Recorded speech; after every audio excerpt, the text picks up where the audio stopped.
ನಿಮ್ಮ ತಂದೆಯವ್ರ ಕಾಲಕ್ಕೂ ಇವತ್ತಿನ ಕಾಲಕ್ಕೂ ನಾವು ರಾಜಕೀಯನ ಹೋಲಿಸ್ಕೊಳ್ಳೋದಾದ್ರೆ ಬಿಗ್ ಡಿಫ್ರೆನ್ಸ್ ಅಂತ ನಿಮ್ಗೆ ಫೀಲ್ ಆಯ್ತಾ? ಅದು ನಾವು ನೆಗೆಟಿವ್ ಆಗೂ ನೋಡ್ಬೋದು, ಪಾಸಿಟಿವ್ ಆಗೂ ನೋಡ್ಬೋದು. ಈಗ ಮೊದ್ಲೆಲ್ಲ ನಮ್ಮ ತಂದೆಯವರು ಅವರು ಸಂಪರ್ಕ ಇಟ್ಕೋಬೇಕು ಜನರ ಜೊತೆಗೆ ಅಂದ್ರೆ ಹಳ್ಳಿಗಳಿಗೆ ಹೋಗ್ಬೇಕಿತ್ತು, ಮಾತಾಡ್ಬೇಕಿತ್ತು.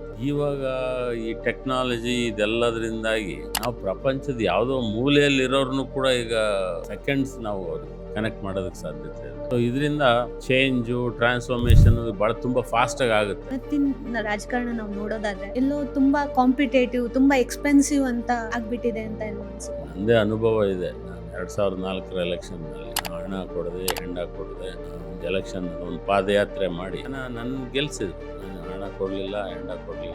ಈಗಲೂ ಕೂಡ ತಮಿಳುನಾಡಿನಲ್ಲಿ ಮಾಡಿದಾನೋ ಬಿಟ್ಟಿದಾನೋ ವಿಜಯ್, ಆತ ಚೀಫ್ ಮಿನಿಸ್ಟರ್ ಆಗಿರೋದಂಥದ್ದು ಎಲ್ಲರಿಗೂ ಒಂದು ದೊಡ್ಡದೇನೋ ಒಂದು ಶಿಫ್ಟ್ ಅನ್ನೋ ತರ ಕಾಣ್ತು. ಆಮೇಲೆ ಡೆಲ್ಲಿಯಲ್ಲಿ ಕೇಜ್ರಿವಾಲ್ದು ಸರ್ಕಾರ 2 ಸರಿ ಬಂದಿದ್ದು, ಜನ ಅಂಥದಕ್ಕೆ ಬೆಂಬಲ ಕೊಡ್ತಾರೆ ಅನ್ನೋದ್ರ ಬಗ್ಗೆ ನನಗೆ ಗೊತ್ತಿದೆ.